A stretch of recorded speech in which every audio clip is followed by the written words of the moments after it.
tanpa ada perselisihan sedikit pun. Dalam sebuah penelitian diungkap bahwa Hajar Aswad merupakan batu tertua di dunia dan juga bisa mengambang di air. Di sebuah museum di negara Inggris, ada 3 buah batu potongan tersebut dan pihak museum juga mengatakan bahwa bongkahan batu-batu tersebut bukan berasal dari sistem tata surya kita.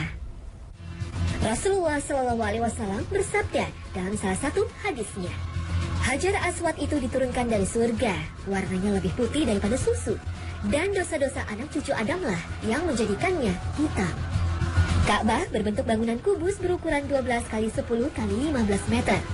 Dibangun berupa tembok segi 4 yang terbuat dari batu-batu besar yang berasal dari gunung-gunung di sekitar Mekah.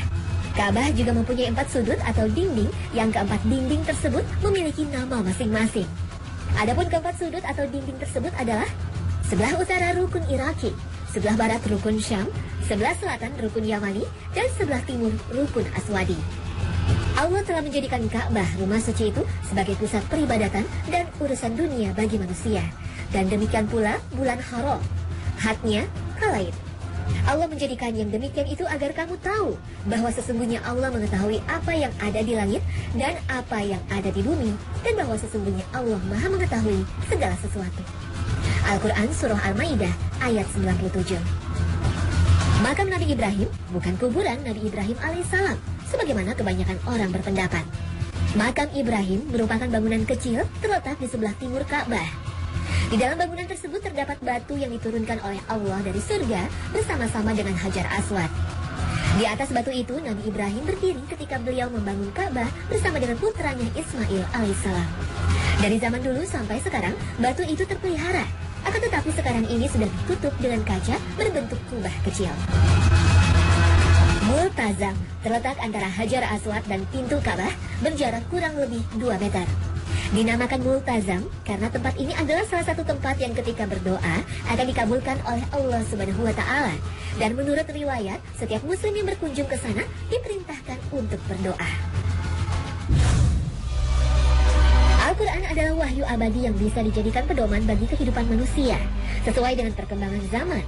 Namun masih banyak di antara umat manusia yang jarang memperhatikan Al-Quran sebagai wahyu sepanjang zaman. Maka apakah mereka tidak memperhatikan Al-Quran? Kalau kiranya Al-Quran itu bukan dari sisi Allah, tentulah mereka mendapat pertentangan yang banyak di dalamnya. Al-Quran Surah An-Nisa ayat 82. Mempercayai isi Al-Quran rupanya masih sebuah perkara yang rumit bagi sebagian manusia saat ini. Beberapa bahkan mempertanyakan eksistensi surga dan neraka dalam sebuah wujud. Bagi kaum berakal tinggi ini, surga dan neraka adalah simbolik supaya manusia mau hidup sesuai aturan di dunia ini. Bahkan sebagian mempertanyakan, seandainya surga dan neraka tidak ada, maka masihkah manusia bersujud pada Allah? Sungguh, tidak ada yang patut disembah selain Allah. Karena sejatinya jin dan manusia diciptakan untuk bersujud kepada Allah. Sungguh, neraka itu ada dan memiliki ciri yang jelas. Bersifat membakar, berbahan bakar manusia pendosa. Mereka dikembalikan utuh setelah hancur untuk kembali dibakar. Dan mereka kekal di dalamnya. Dalam satu surah Allah berfirman, jangan demikian, niscayalah orang yang durhaka itu pasti akan dilemparkan ke dalam neraka Huttomah. Adakah engkau mengetahui apakah Huttomah itu?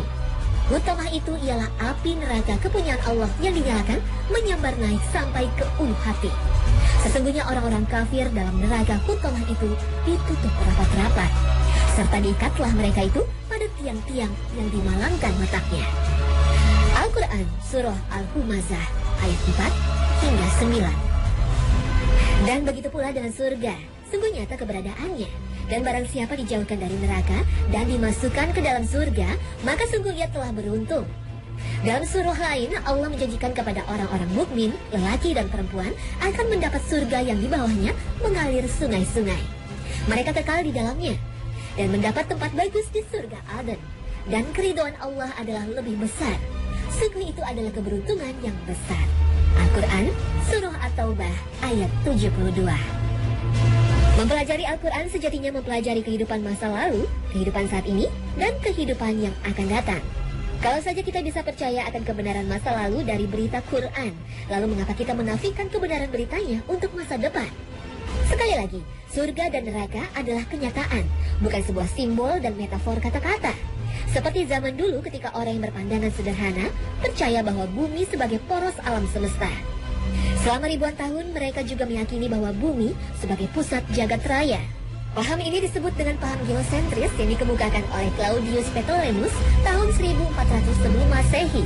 Allah Subhanahu wa Ta'ala berfirman, "Kamu lihat gunung-gunung itu, kamu sangka dia diam, padahal ia berjalan sebagaimana jalannya awan. Sesungguhnya Allah Maha mengetahui apa-apa yang kamu kerjakan." Al-Quran Surah An-Naml ayat 88. Menurut Imam At-Tabari, ketika ayat ini turun, banyak manusia dari golongan kafir Quraisy dan Yahudi yang kaget dan mengerutkan keningnya. Mengapa tidak? Bagaimana mungkin gunung-gunung yang jelas berdiri kokoh dikatakan berjalan? Apalagi berjalan laksana awan? Maka tidak mustahil banyak di antara kaum kafir Quraisy yang mencela dan mengolok-olok Rasulullah Shallallahu Alaihi Wasallam. Menurut pandangan mereka, apa yang tertera dalam Al-Quran itu sangat tidak masuk akal dan melawan pengamatan indrawi. Akan tetapi kaum muslimin yang benar-benar mengimani Allah dan Rasul-Nya serta meyakini kebenaran Al-Quran sebagai sumber kebenaran akan tetap mempercayainya. Sekalipun pengetahuan belum bisa menjangkau pernyataan Al-Quran yang sangat ilmiah pada waktu itu, mereka menyadari bahwa kebenaran ilmu yang mereka pegang terlalu naif bila dibandingkan dengan kebenaran ilmu Allah Subhanahu wa Ta'ala yang Maha mengetahui. Jika diperhatikan dengan seksama, nyatalah ayat tersebut secara tegas mengandung keterangan ilmiah tentang sebuah persoalan yang amat penting dalam sejarah ilmu pengetahuan. Semua revolusi ilmiah yang turut menentukan perkembangan sains dan teknologi masa sekarang semacam revolusi ideologi ilmu pengetahuan, sebagaimana yang terdapat dalam surah An-Naml ayat 88 tadi. Imam Ibnu Katsir mengambil satu kesimpulan yang terdapat dalam surah tersebut, bahwa sebenarnya bumi tidak diam. Pada waktu itu masyarakat awam percaya bahwa bumi tetap diam di tempatnya, sedangkan yang bergerak adalah matahari, bulan, dan bintang. Teori ini jauh-jauh hari sudah ada sebelum Rasulullah Shallallahu Alaihi Wasallam diutus ke dunia. Pada tahun 140 sebelum Masehi, Claudius Ptolemus mengatakan bahwa bumi adalah pusat alam semesta. Sebuah kedudukan yang sangat terhormat. Akan tetapi Al-Quran menegaskan bahwa bumi berjalan seperti jalannya awan. Artinya bumi bukan hanya sekedar berotasi di tempat, melainkan betul-betul berpindah tempat dari satu titik ke titik yang lain. Maka dengan jelas sesuatu yang beredar mengelilingi sesuatu yang lain tidak dapat disebut sebagai pusat. Sebab yang namanya pusat pastilah statis dan tidak berpindah-pindah secara mutlak. Penelitian selanjutnya dilakukan oleh Galileo seakan memperkuat konsep heliosentrik. Observasi lain juga dilakukan lewat beberapa tokoh, sebut saja seperti Kepler dan Newton, juga Copernicus. Dalam perkembangan selanjutnya, teori ini menyebutkan bahwa matahari bukan sebagai pusat alam semesta, melainkan pusat galaksi Bima Sakti. Sementara Al-Quran menjelaskan dan memberikan pandangan terhadap konsep heliosentrik yang dikemukakan oleh para astronom tersebut. Dialah yang telah menciptakan malam dan siang, matahari dan bulan. Masing-masing beredar pada garis edar orbitnya. Al-Quran Surah Al-Anbiya ayat 33. Dan dalam ayat lain Allah berfirman, "Tidaklah mungkin matahari mendapatkan bulan dan malam pun tidak dapat mendahului siang. Masing-masing beredar pada garis edarnya." Al-Quran Surah Yasin ayat 40. Imam At-Tabrani menjelaskan pada kedua ayat ini Allah menggunakan kalimat kullu fi falakin yasbahun yang mempunyai arti masing-masing beredar pada orbitnya. Maka ada pelajaran penting yang dapat kita peroleh dalam ayat tersebut. Pertama, kedua ayat ini dengan jelas menyatakan bulan mempunyai orbit yang berbentuk elips dengan bumi sebagai titik fokusnya. Pada ayat ini Allah menjelaskan bahwa matahari juga ada orbitnya, beredar dan mengelilingi sesuatu. Dengan pengertian lain, teori heliosentrik Copernicus dengan tegas digugurkan oleh Al-Quran. Padahal Quran sudah ada 8 abad sebelum Copernicus lahir ke dunia. Betapa jelas bahwa akal manusia telah nyata membutakan kebenaran yang disajikan Allah. Seperti halnya bumi yang bersama planet-planet lain bergerak mengarungi angkasa menuju rasi Cygnus dengan kecepatan 250 km per detik yang berjarak 30.000 tahun cahaya. Hal kedua dari kalimat yasbahun pada surah Yasin tadi, kata ini berasal dari kata kerja asbaha, yang lebih tepat diartikan pergeseran atau gerakan. Ayat ini menjelaskan bahwa matahari tidak diam. Matahari seperti bintang-bintang yang lain, bergerak dengan cara tertentu dan sangat terencana. Ini bisa terjadi karena walau matahari sejatinya sebagai pusat tata surya, namun bukan sebagai pusat galaksi Bima Sakti. Al-Quran dengan tegas mampu menjawab dan menjelaskan setiap fenomena yang ada. Sebuah wahyu yang mampu memberikan jawaban yang pada hakikatnya menjadi landasan teori iptek pada manusia. Allah Subhanahu wa Ta'ala memerintahkan manusia untuk mempelajari, memahami, dan mengamalkan apa yang terkandung dalam kitab suci Al-Quran. Di antaranya memahami penciptaan alam semesta agar manusia mengetahui betapa agungnya karunia Allah Subhanahu wa Ta'ala. Malam dan siang pada prosesnya diciptakan Allah sebagai karunia terbesar yang Allah berikan kepada hamba-hambanya. Akan tetapi kebanyakan manusia tidak menyadarinya. Sehingga banyak di antara manusia yang lupa terhadap manfaat dan berkah diciptakannya malam dan siang. Allah Subhanahu wa Ta'ala berfirman, "Dan kami jadikan malam dan siang sebagai dua tanda.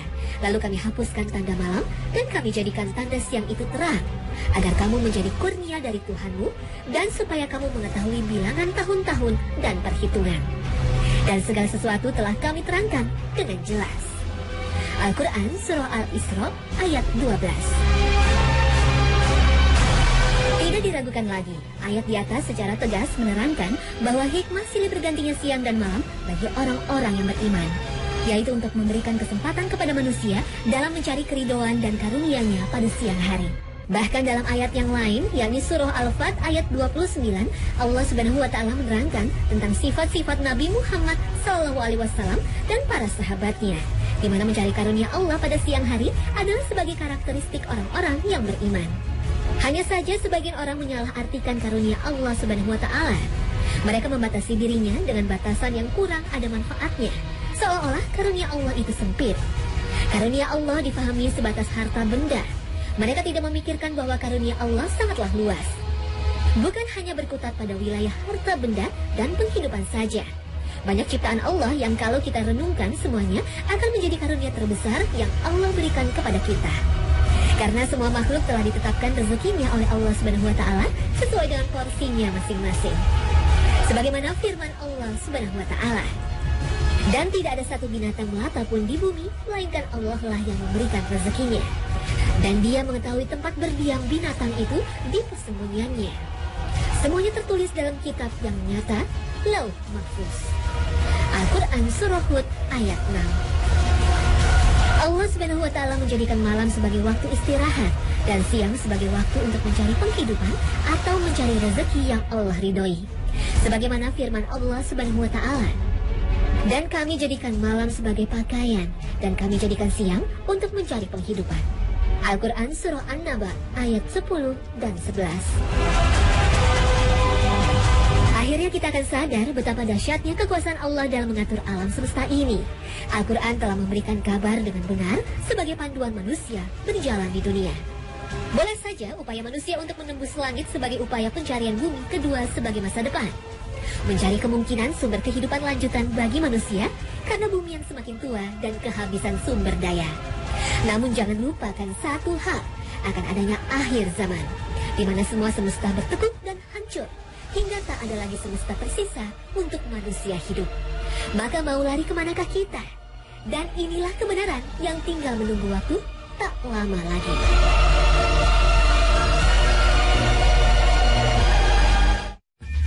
Temukan style hijabmu dalam Dua Hijab.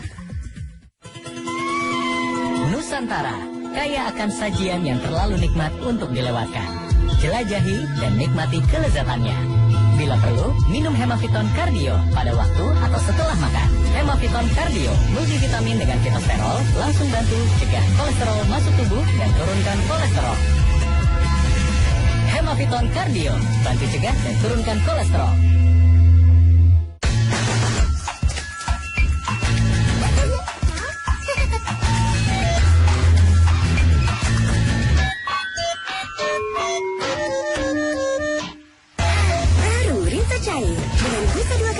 Untuk 2 kali lebih efektif menghilangkan noda.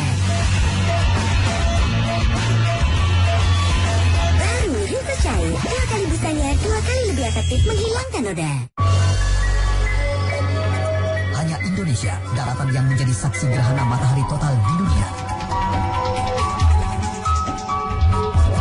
Jangan lewatkan Program spesial Gerhana Matahari Total, Rabu 9 Maret jam setengah 7 pagi, live di Trans. Nah pemirsa, inilah akhir kebersamaan kita dalam Hasanah pagi ini. Mudah-mudahan dengan mengetahui bahwa ternyata Ka'bah di samping sebagai pusat kiblat sholat umat muslim di seluruh dunia, ternyata Ka'bah juga sebagai pusat planet bumi. Semoga saja kita tetap selalu istiqomah dalam menggali ilmu-ilmu Al-Quran dan tidak berhenti mempelajari serta mentadaburi ayat-ayat Al-Quran. Dan semoga dengan tayangan ini akan semakin menambah hasanah keilmuan kita. Mudah-mudahan Allah senantiasa membimbing kita agar selalu berada dalam jalan yang Allah ridhoi. Terima kasih atas perhatian Anda dan wassalamualaikum warahmatullahi wabarakatuh.